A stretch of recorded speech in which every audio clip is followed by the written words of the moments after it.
अस्सलाम वालेकुम। First year biology chapter number 1 cell structure and functions का, और इस वीडियो लेक्चर के अंदर हम लाइसोसोम्स को पढ़ने जा रहे हैं।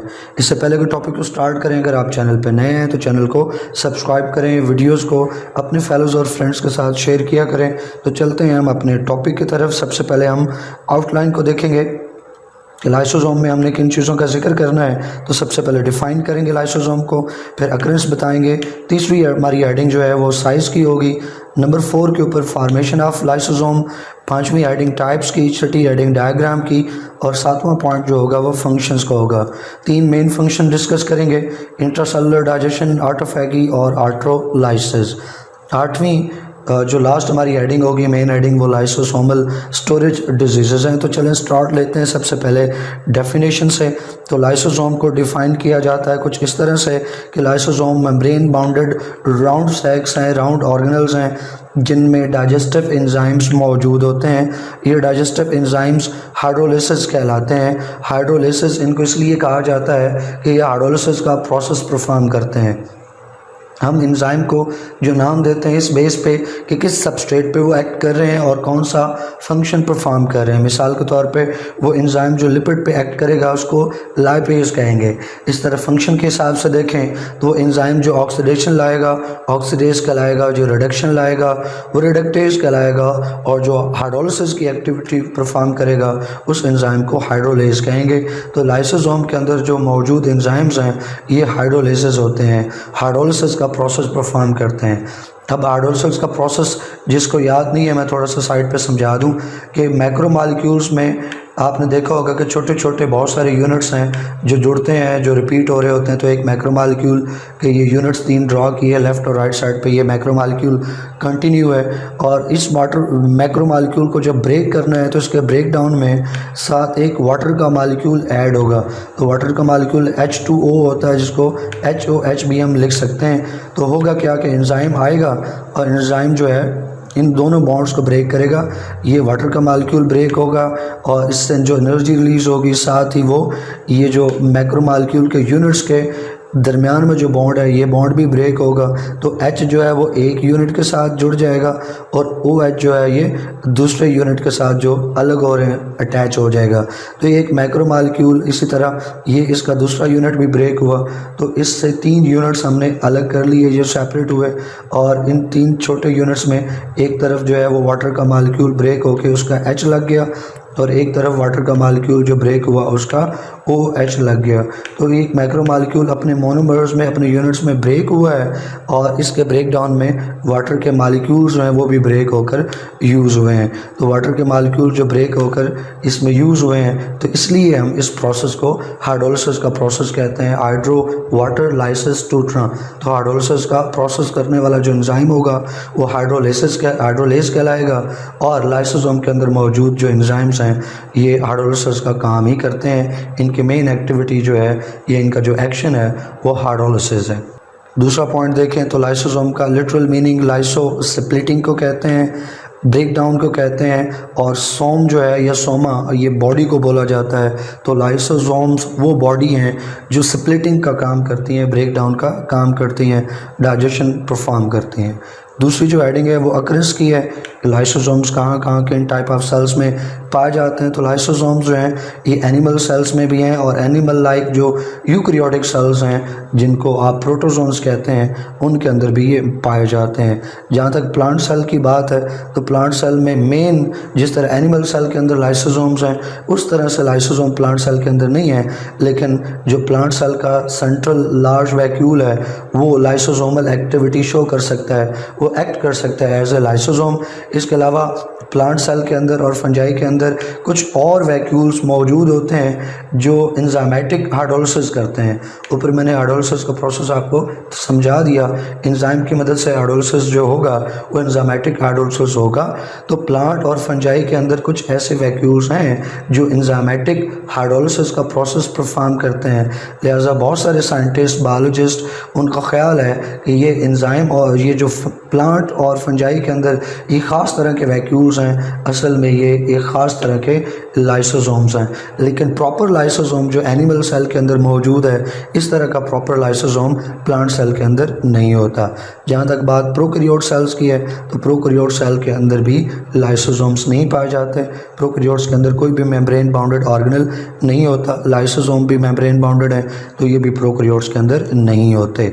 तीसरी हेडिंग जो है वो साइज़ की है।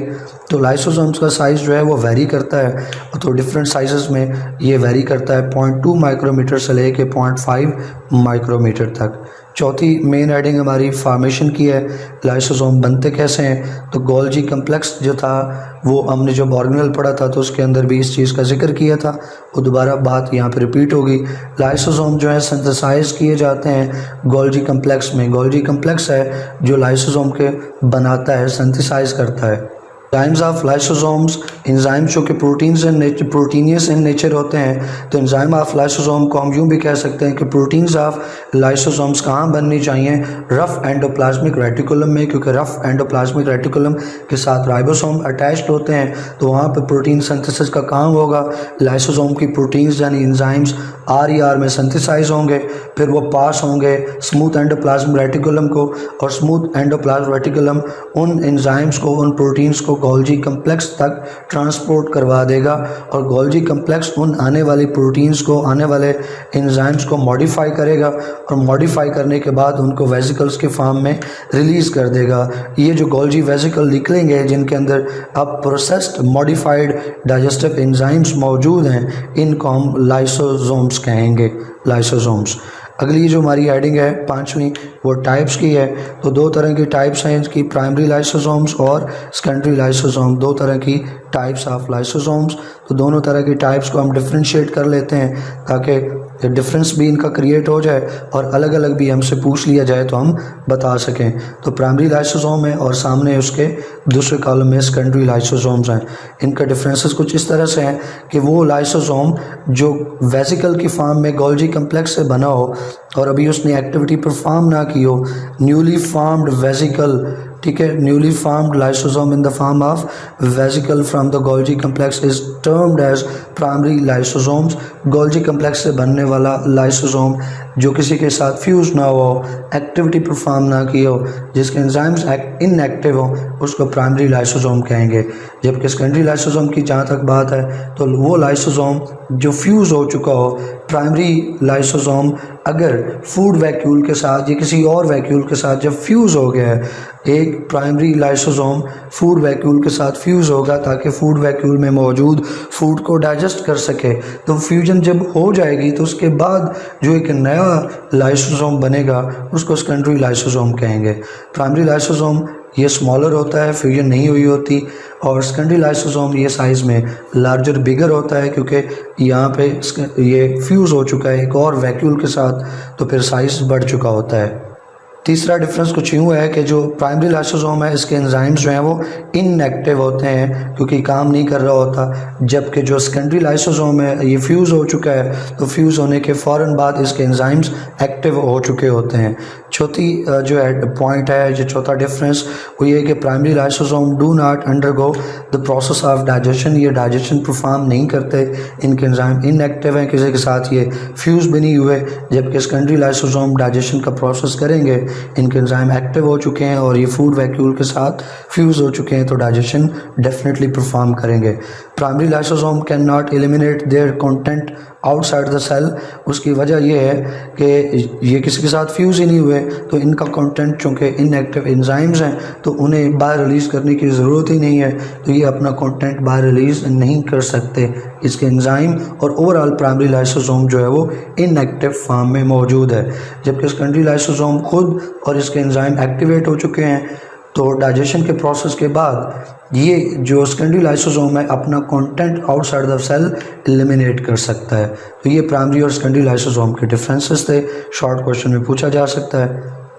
छठी जो हेडिंग है वो डायग्राम की है, तो डायग्राम के अंदर आइए आपको सारी चीज़ें नज़र आएंगी, वन बाय वन देखते हैं। ये रफ एंडोप्लाज्मिक रेटिकुलम RER, इसके ऊपर राइबोसोम है, वो राइबोसोम सिंथेसाइज करेंगे proteins enzymes of the lysosomes और उनको फिर एक वेसिकल की फॉर्म में जिसको ट्रांसपोर्ट वेसिकल कहा जा रहा है उसको दे दिया जाएगा गोल्जी कम्प्लेक्स को।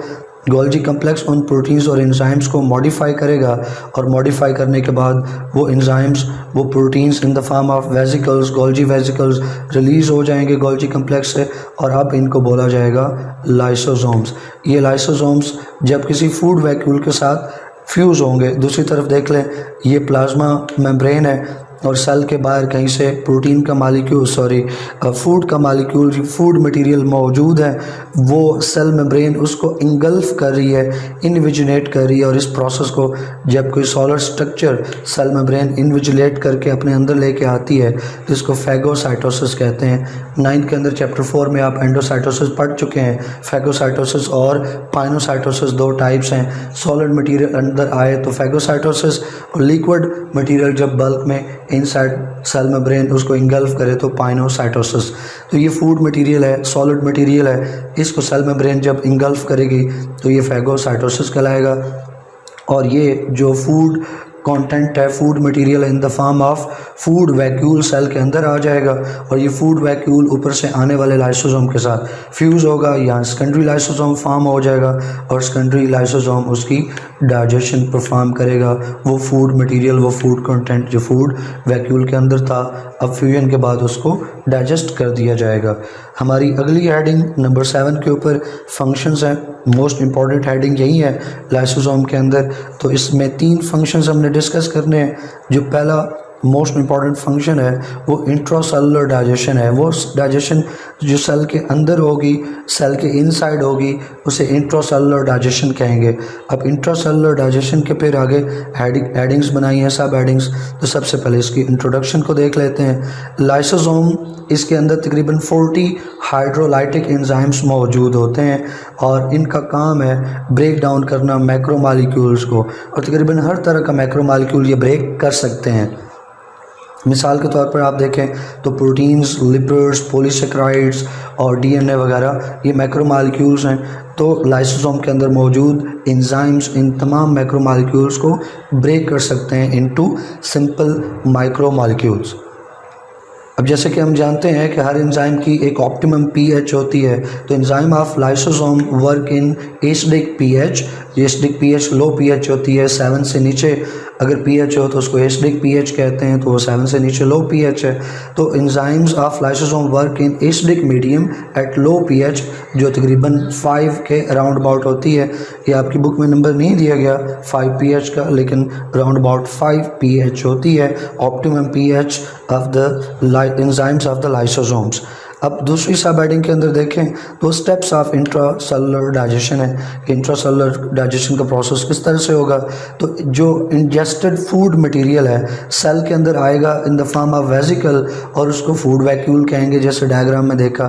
तो जो प्राइमरी लाइसोसोम बन चुका है वो फ्यूज़ होगा फूड वैक्यूल के साथ और इनकी फ्यूजन के नतीजे में जो लाइसोसोम बनेगा वो सेकेंडरी लाइसोसोम कहलाएगा। ये फ्यूजन ट्रिगर करेगी, एक्टिवेट करेगी एंजाइम्स ऑफ द लाइसोसोम्स और वो एक्टिव हो जाएंगे और जैसे ही वो एक्टिव हों तो वो फिर फूड मटेरियल उसको डाइजेस्ट करना स्टार्ट कर देंगे। जब डाइजेस्टेड मटेरियल है, जो डाइजेस्टेड प्रोडक्ट है, वो डाइजेस्टेड फूड डिफ्यूज़ कर जाएंगे टू द साइटोप्लाज्म और जो बाकी वेस्ट मटेरियल है, जो अनडाइजेस्टेड मटेरियल है, वो वेस्ट मटेरियल अनडाइजेस्टेड मटेरियल उन्हीं वेसिकल के अंदर रहेगा और अब आप उसको नाम देंगे कॉन्ट्रैक्टाइल वैक्यूल का। कुछ किताबों में आप पढ़ेंगे, इंटरनेट पर जाएंगे तो ये एक तीसरी तरह का उसको कहते हैं कि ये तीसरी तरह का लाइसोसोम बन चुका। पहला लाइसोसोम वो जो गोल्जी कम्प्लेक्स से बना न्यूली फॉर्म, दूसरा वो जो फ्यूज़ कर चुका और तीसरा वो कि जब डाइजेशन का प्रोसेस हो चुका तो फिर एंड पे जो बचा। तो इंटरनेट के ऊपर और मुख्तलिफ एडवांस जो बुक्स हैं उनके ऊपर इसको टर्शरी लाइसोसोम भी कहते हैं कॉन्ट्रैक्टाइल वैक्यूल को, लेकिन हमारी बुक में इसको जो बाकी बच जाता है इसको कॉन्ट्रैक्टाइल वैक्यूल का नाम दिया गया है।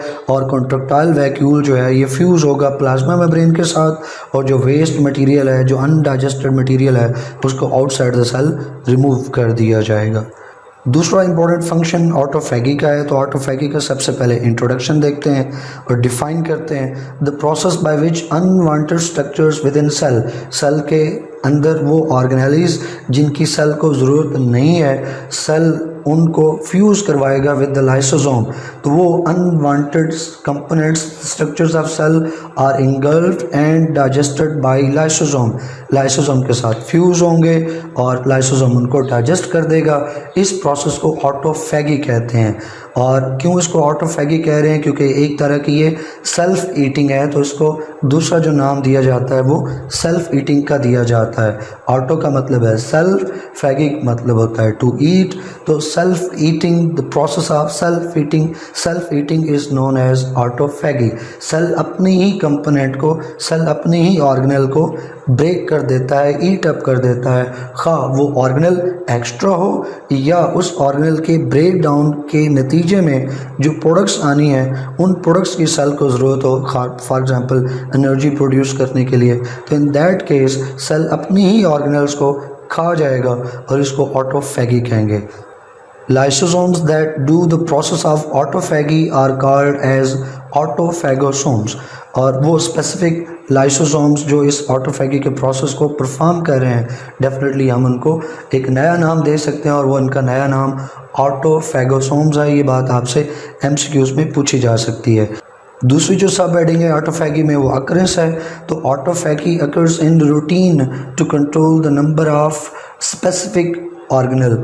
इस बात को आप यूँ समझें कि सेल के अंदर बहुत सारे ऑर्गेनल्स हैं, तो सेल ने अपने अंदर मौजूद ऑर्गेनल्स के नंबर को कंट्रोल करना होता है। किसी ऑर्गेनल को एक ख़ास हद से नहीं बढ़ने देना। हाँ, अगर ज़रूरत पड़े तो बढ़ा ले, लेकिन जब काम चल गया तो फिर उसके नंबर को डिक्रीज़ करना है। आगे एग्जांपल भी हम देखेंगे। तो इस प्रोसेस में कि जहाँ सेल अपने अंदर मौजूद किसी स्पेसिफिक ऑर्गेनल के नंबर को कंट्रोल करता है, इन चेक रखता है, इसके लिए उसे ऑटोफैगी को इस्तेमाल करना होता है। जब कोई ऑर्गेनल एक्स्ट्रा नंबर में आ जाए तो फिर वो एक्स्ट्रा ऑर्गेनल उनको ब्रेक कर दिया जाता है in the process of autophagy. अब इसकी एग्जांपल जो है वो बड़ी दिलचस्प है। जब आप एक्सरसाइज करते हैं और ख़ास तौर पर हैवी मस्कुलर एक्सरसाइज करते हैं तो in that case number of mitochondria in muscle cells increase हो जाते हैं। Muscle cells, skeletal muscle cells hard exercise में ज़्यादा उन्हें काम करना होता है, ज़्यादा एनर्जी चाहिए है उन्हें एक्सरसाइज को सस्टेन करने के लिए। तो माइटोकॉन्ड्रिया वो ऑर्गेनल है जो एनर्जी प्रोड्यूस करता है। तो माइटोकॉन्ड्रिया का नंबर एकदम मसल सेल्स के अंदर इंक्रीज़ हो जाता है। लेकिन जब वो एक्सरसाइज ख़त्म हो जाती है तो उसके बाद माइटोकॉन्ड्रिया का नंबर डिक्रीज़ कर दिया जाता है और माइटोकॉन्ड्रिया के नंबर को डिक्रीज़ करने के लिए सेल ऑटोफैगी के प्रोसेस को यूज़ करता है। इसके अलावा autophagy can also occur in starvation to obtain energy. जैसे मैंने ऊपर आपको हिंट दी कि जब कभी सेल स्टारवेशन में हो, भूख में हो, फूड उस तक ना पहुंच रही हो, डेफिशिएंसी हो चुकी है फूड की, अब उसे अपने अंदर के मौजूद सेलुलर प्रोसेसेस को सस्टेन करना है, मेंटेन करना है, उसके लिए एनर्जी चाहिए। एनर्जी के लिए फूड बाहर से तो आ नहीं रही, तो अंदर से इंतज़ाम करना पड़ेगा।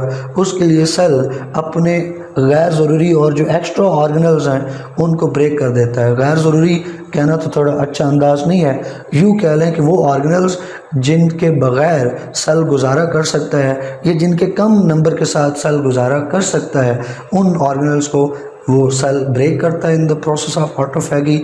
उनसे जो कंटेंट हासिल होता है उस कंटेंट को लेकर वो एनर्जी प्रोड्यूस करता है ताकि सर्वाइव तो कर सके। तो स्टारवेशन में पहला जो प्राइम मकसद आ जाता है वो सर्वाइवल का आ जाता है, खा वो अपने ही ऑर्गेनल्स के कॉस्ट के ऊपर उसको सर्वाइव करना पड़े, बहरहाल सेल कोशिश ज़रूर करता है अपने सर्वाइवल की। तीसरा मेन फंक्शन ऑटोलाइसिस का है। इसको भी हमने दो सब हेडिंग के अंदर डिवाइड कर दिया है। सबसे पहले इसके इंट्रोडक्शन को देखते हैं। तो ऑटोलाइसिस क्या है? ये सेल्फ किलिंग का प्रोसेस है। Self killing of the cell कैसे होगी? By releasing the enzymes of lysosomes inside the cell. इस प्रोसेस को हम नाम देते हैं ऑटोलाइसिस का। ये सेल्फ किलिंग का प्रोसेस है और इस सेल्फ किलिंग के अंदर सेल अपने लाइसोसोम में मौजूद एंजाइम्स को रिलीज़ करवा देता है। लाइसोसोम बर्स्ट कर जाते हैं, एंजाइम्स सेल के अंदर रिलीज़ हो जाते हैं, एक्टिव हो जाते हैं एंजाइम्स, और एक्टिव एंजाइम्स साइटोप्लाज्म के अंदर हर एक चीज़ को डाइजेस्ट कर देंगे और इस प्रोसेस को सेल्फ किलिंग या ऑटोलाइसिस कहते हैं। तो ये एक तरह की प्रोग्राम्ड सेल डेथ है। 9th के अंदर आपने चैप्टर नंबर 5 में प्रोग्राम सेल और एक्सीडेंटल सेल डेथ पढ़ी थी। और पोप्टोसिस आपने कहा था प्रोग्राम सेल डेथ को। तो प्रोग्राम सेल डेथ कई अंदाज से हो सकती है, उनमें से एक अंदाज ऑटोलाइसिस का है। और अपने इस फंक्शन की वजह से लाइसोसोम्स को एक टाइटल दिया जाता है और वो है सुइसाइडल बैग्स, क्योंकि सेल इन बैग्स को इस्तेमाल करते हुए सुइसाइड कर सकता है, सेल्फ किलिंग कर सकता है, और इसलिए लाइसोसोम को हम सुइसाइडल बैग्स का टाइटल देते होते हैं। दूसरी जो सब हेडिंग है ऑटोलाइसिस के फंक्शन में, वो अक्रेंस की है। इसको देखें तो ऑटोलाइसिस का प्रोसेस ज़्यादातर ऑब्जर्व किया गया है इन डेवलपमेंटल स्टेज। डेवलपमेंट स्टेज जब फीटस मदर की बॉडी में डेवलप कर रहा है तो डेवलपमेंटल स्टेज में इसको ज़्यादा ऑब्जर्व किया गया है। लेटर लाइफ में भी ये प्रोसेस हो सकता है during the life of cell, लेकिन डेवलपमेंटल फेजेस के अंदर ये ज़्यादा कॉमन है। इसमें होता क्या है कि लाइसोसोम बर्स्ट हो जाएंगे और उनका content inside the cell release हो जाएगा, उनके enzyme inside the cell release होंगे, जिसके नतीजे में सेल डिफरेंट फ्रैगमेंट्स में ब्रेक हो जाएगा। अब वो फ्रैगमेंट्स डेब्रिस है, वो आप कह लें कि मलबा है सेल का, जो सेल ब्रेक हो चुका फ्रैगमेंट्स में, वो फ्रैगमेंट्स मलबा है, डेब्रिस है, तो उस डेब्रिस को टिकाने लगाना है। इसके लिए और सेल्स आते हैं, वो और सेल्स उन फ्रैगमेंट्स को इंगल्फ कर लेते हैं और उन सेल्स को हम फैगोसाइटोसिस करने वाले सेल्स कहते हैं और उनको नाम देते हैं फैगोसाइट्स का। और वो जो इंगल्फिंग का प्रोसेस कर रहे हैं उसको फैगोसाइटोसिस कहेंगे। तो लिखा है which are phagocytosed by the other cells. Last number 8 के ऊपर जो मेन सब हेडिंग है लाइसोसोम के बारे में, वो लाइसोसोमल स्टोरेज डिजीज़ हैं। तो इसकी भी 2 सब हेडिंग, सबसे पहले इसका इंट्रोडक्शन, और इंट्रोडक्शन में पहले इसको डिफ़ाइन करेंगे। ये वो कॉम्प्लिकेशंस हैं, वो प्रॉब्लम्स हैं जो काज होती हैं। कैसे? By the accumulation of various substances. बहुत सारे सब्सटेंसेस जब ऐड हो जाते हैं, स्टोर हो जाते हैं, जमा हो जाते हैं। कब ये और क्यों जमा होंगे? जब लाइसोसोम के अंदर एक या एक से ज़्यादा लाइसोसोमल एंजाइम मिसिंग होगा तब। क्योंकि लाइसोसोमल एंजाइम के मिसिंग होने से वो सब्सटेंस, मिसाल के तौर पे अगर वो लिपिड है और लिपिड को ब्रेक करने वाला लाइसोसोमल एंजाइम मिसिंग है, वो बन नहीं रहा। अगर वो बन रहा है तो वो इनएक्टिव फॉर्म में प्रॉपर नहीं बन रहा, क्योंकि उस लाइसोसोमल एंजाइम को प्रोड्यूस करने के लिए जो डीएनए के अंदर मौजूद जीन है, उस जीन में म्यूटेशन आ चुकी है। म्यूटेशन आने से वो एंजाइम, वो प्रोटीन सिरे से प्रोड्यूस ही नहीं हो रही, या अगर प्रोड्यूस हो रही है तो वो डिफेक्टिव है, जिसकी वजह से प्रोटीन अपना काम ही नहीं कर पाती।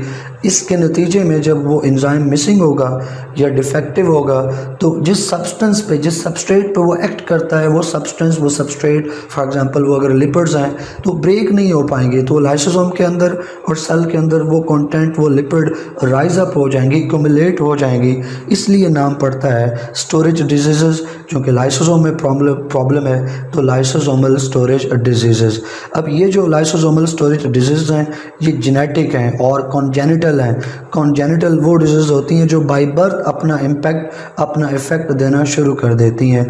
Most of them are fatal in early childhood, मतलब वो बीमारियां फैटल डिजीज़ कहलाती हैं जो डेथ काज कर देती हैं। तो ये जो लाइसोसोमल स्टोरेज डिजीज़ हैं इसमें ज़्यादातर बच्चों के अंदर अर्ली चाइल्डहुड में, शुरू में ही बच्चे की डेथ हो जाती है। और इनका तकरीबन जो अभी नोन है ये डिजीज़, उनका नंबर 20 है। तो more than 20 lysosomal diseases are known so far. अब इसकी एक एग्जांपल लास्ट के ऊपर देख लेते हैं। एग्जांपल इसकी टे-सैक डिजीज़ है। इसके अंदर क्या होता है कि जो लिपिड डाइजेस्टिक एंजाइम है ब्रेन सेल के अंदर, ब्रेन सेल्स के जो लाइसोसोम है उनके अंदर लिपिड डाइजेस्टिंग एंजाइम मिसिंग होता है या इनएक्टिव फॉर्म में है, डिफेक्टिव है, वो काम ही नहीं कर सकता, जिसकी वजह से ब्रेन सेल्स के अंदर लिपिड्स एक्यूमुलेट हो जाती हैं और ब्रेन जो है वो इम्पेयर्ड है। मतलब जिस तरह से उसे डेवलप करना चाहिए, जो आईक्यू और जो डेवलपमेंट उसे अटेन करनी चाहिए, जो मैच्योरेशन ब्रेन को अटेन करनी चाहिए, जो नॉर्मल ब्रेन करता है, वो नहीं आ पाती। तो ये वीडियो लेक्चर इसके साथ मुकम्मल हुआ। इसके अंदर हमने लाइसोसोम के कंप्लीट टॉपिक को डिस्कस किया अंडर डिफरेंट हेडिंग्स एंड सब हेडिंग्स। वीडियो को लाइक करें और अपने फ्रेंड्स और फेलोज के साथ शेयर करें। इंशाल्लाह नेक्स्ट वीडियो में नेक्स्ट टॉपिक को डिस्कस करेंगे। तब तक के लिए अल्लाह हाफिज़।